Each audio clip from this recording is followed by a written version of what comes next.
Hello प्यारे दोस्तों, कैसे हैं आप सब। एक बार फिर से मैं हाजिर हूं आपके लिए एक नए एनर्जी और एक नए उत्साह के साथ। तो आज का हमारा टॉपिक होने वाला है राम शब्द। आपने बहुत कमेंट किया है राम शब्द का रूप बनाने के लिए और पढ़ाने के लिए, तो मैंने आपके रिक्वेस्ट पे ये वीडियो लाया है। तो वीडियो को कर दीजिएगा लाइक, अगर चैनल पर नए हैं तो कर लीजिए सब्सक्राइब। और एक बहुत ही महत्वपूर्ण चीज, मैं आपको राम शब्द पढ़ाऊंगा लेकिन बिल्कुल अलग तरीके से। मैं आपको एक आसान सा ट्रिक बताऊंगा वीडियो के अंत में, जिससे आपको राम शब्द को याद करने की बिल्कुल जरूरत नहीं पड़ेगी। जी हाँ, आप सही सुन रहे हैं, आपको याद करने की बिल्कुल जरूरत नहीं पड़ेगी। मैं आपको एक ऐसा ट्रिक बताऊंगा। मैं अभी ही आपको ट्रिक बताता हूं, लास्ट में समझाऊंगा, ठीक है। तो लास्ट तक वीडियो को देखिएगा और वीडियो में बने रहिएगा। तो ट्रिक ये है, अमन आयत और यश, ये जवानी है दीवानी। ये ट्रिक है, ठीक है। अमन आयत और यश, ये जवानी है दीवानी। इस ट्रिक को हम डिफाइन करेंगे वीडियो के लास्ट में। तो वीडियो को लास्ट तक देखते रहिए और समझते हैं पूरा कहानी क्या है राम शब्द का रूप। मैंने आपको पहले ही कहा, आपको याद करने की बिल्कुल जरूरत नहीं पड़ेगी, आपको सब कुछ समझ में आ जाएगा इस ट्रिक के माध्यम से। बस आप वीडियो को पूरा देखिए। तो चलिए शुरू करते हैं आज का टॉपिक, राम शब्द। इसके बारे में थोड़ा जान लेते हैं क्या है। राम शब्द आकारांत पुल्लिंग शब्द है। आकारांत पुल्लिंग, आकारांत पुल्लिंग। अब ये क्या होता है, ये क्या नया चीज है। तो आकारांत उसे कहते हैं जिसके लास्ट में आ की मात्रा आता है। जैसे राम, तो अगर राम हम लिखें, अगर हम राम लिखें तो लास्ट में म है, और म जो है कैसे बना है, तो हलंत म और आ के मिलने से बना है। तो ये जो आ आया है इसी को कहते हैं आकारांत, मतलब जिसके लास्ट में आ की मात्रा आ जाए आकारांत शब्द हो गया। और पता ही है कि पुल्लिंग शब्द है, मतलब कि पुरुष जाति का बोध करवाता है। तो ये है आकारांत शब्द। तो जिस प्रकार से मैं आपको राम का शब्द रूप बताऊंगा या पढ़ाऊंगा, उसी प्रकार से जितने भी आकारांत पुल्लिंग शब्द होंगे, साधारण भाषा में समझे तो जितने भी लड़कों का नाम होगा, वो सारा के सारा जिसका रूप बनाना है वो राम के जैसा रूप बनेगा, ठीक है।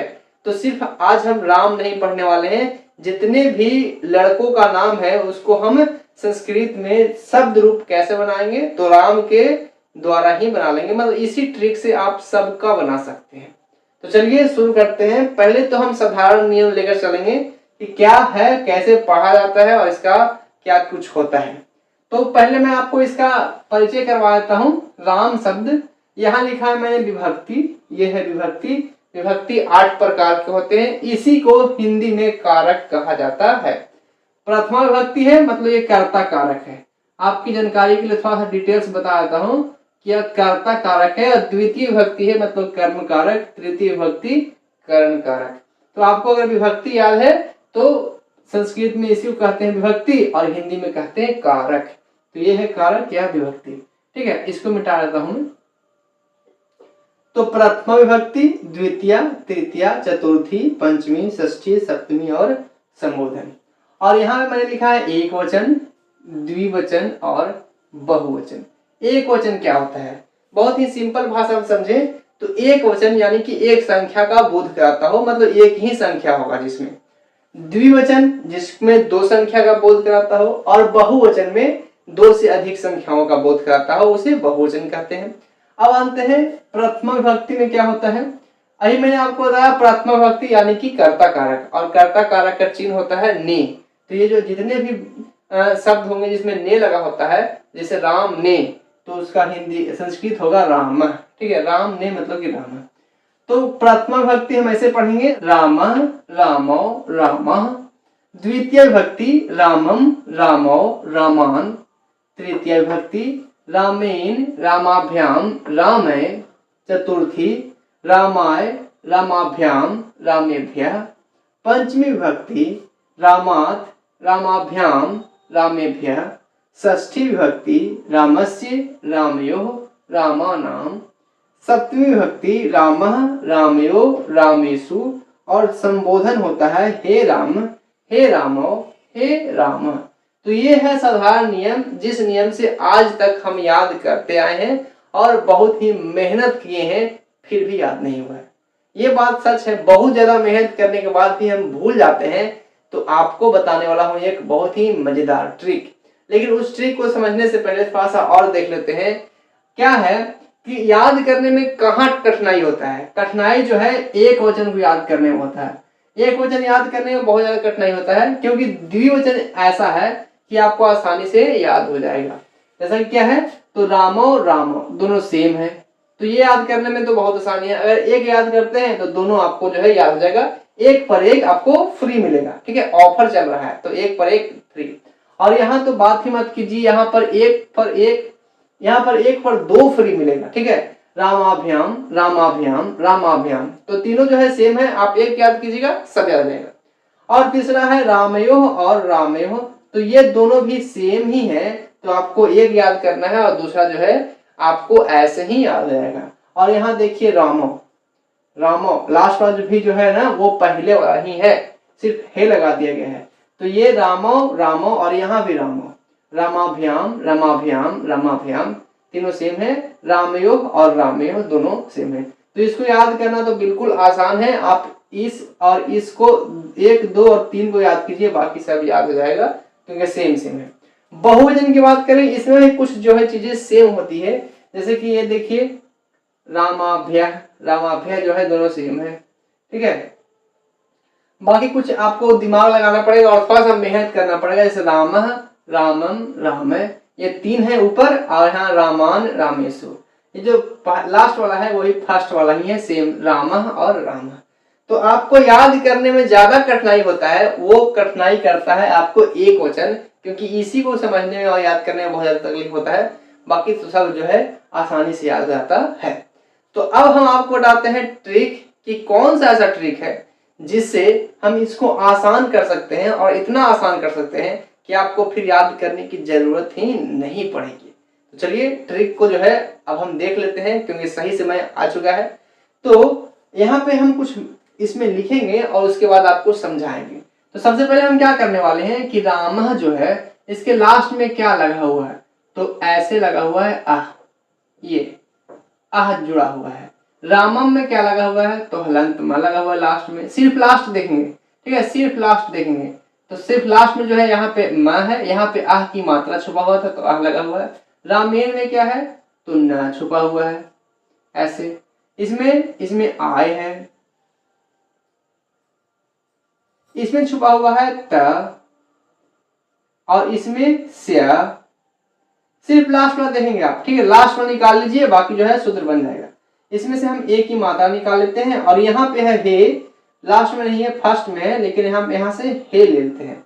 तो हम लास्ट वाला जो है निकाल लिए हैं। अब इसी को हम थोड़ा सा एडजस्ट कर लेते हैं अच्छे तरीके से, फिर जो है सूत्र काम करेगा। तो यहाँ से आ अच्छे से लिख लिया मैंने आ, माँ तो माँ भी अच्छे से लिख लिया, और ना को भी अच्छे से लिख लिया। आय है, आय को भी लिख लेता हूँ आय। त है, त को भी मैं लिख लेता हूँ। स्या है, इसको स्या को हम लास्ट वाला को फर्स्ट में कर लेंगे और फर्स्ट वाला को लास्ट में, तो स्या जो है यस बन जाएगा, तो यस कर दिए इसको। और ये है ए, और ये हो गया हे, ठीक है, ए और हे। अब देखिए आमन तो बन गया अमन, अमन।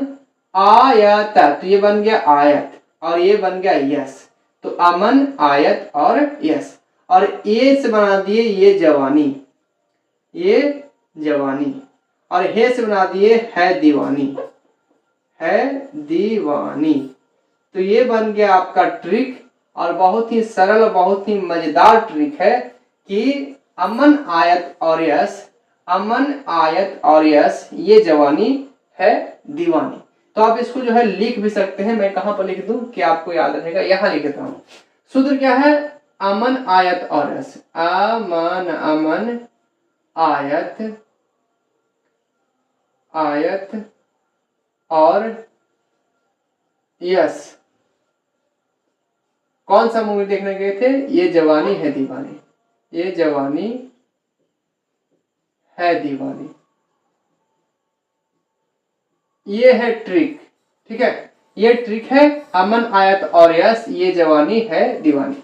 इसके पीछे एक छोटा सा कहानी है, मैं आपको बता देना चाहता हूँ। कहानी यूं है कि 3 दोस्त थे, अमन आयत और यश, ये तीनों दोस्त थे। दशहरा का जो है मौका चल रहा था, दशहरा का समय चल रहा था, तो तीनों सोचे कि चलो यार एक बार घूम के आते हैं और साथ में फिल्म भी देखेंगे। तो दशहरा घूमने गए, फिल्म देखे। तो उस समय फिल्म लगा हुआ था ये जवानी है दीवानी। तो उन्होंने ये फिल्म देखा, बहुत मजा आया। सच में आपको भी मजा आएगा अगर आप देखते हैं, क्योंकि ये बहुत ही अच्छी मूवी है, मैंने देखा है, इसलिए मैं आपको बता रहा हूँ। तो ये था ट्रिक कि अमन, आयत और यश तीनों दोस्त फिल्म देखने गए और वो फिल्म का नाम था ये जवानी है दीवानी। और ये आसान सा ट्रिक से आपका जो बालक राम शब्द रूप है वो आपका क्लियर हो गया और आपको आसानी से समझ में आया होगा, मैं आशा करता हूं। तो इस ट्रिक से आप सिर्फ राम का नहीं बल्कि जितने भी आकारांत पुल्लिंग शब्द हैं उसका रूप आप बना सकते हैं, वो भी बिल्कुल आसानी से। चाहे आप बालक का बनाइए, चाहे मोहन का बनाइए, चाहे किसी भी आकारांत पुल्लिंग शब्द का रूप बना सकते हैं आसानी से। तो ये था आपका ट्रिक। मैं एक बार फिर से दोहरा देता हूँ। क्या किया है मैंने, लास्ट में से आह निकाल लिया, इसको अ बना दिया, लास्ट में से माँ निकाला, पूरा बार कर दिया, लास्ट से ना निकाला, ना हो गया अमन, आय निकाल लिए आय, त निकाल लिए त, आयत, और स्या को यश कर दिए हैं, पलट दिए हैं, तो यश, अमन, आयत और यश। ए को कर दिए ये जवानी और हे को कर दिए है दीवानी। तो अमन, आयत और यश ये जवानी है दीवानी, ये पूरा बन गया सूत्र और ये हमारा ट्रिक था। और बाकी जो है आप आसानी से याद कर सकते हैं, क्योंकि बहुत ही आसान होता है इसको याद करना और इसको याद करना। तो आप आशा करता हूं कि आपको यह वीडियो अच्छा लगा होगा और आपने कमेंट किया था, तो आपके कमेंट पर मैंने ये वीडियो बनाया है।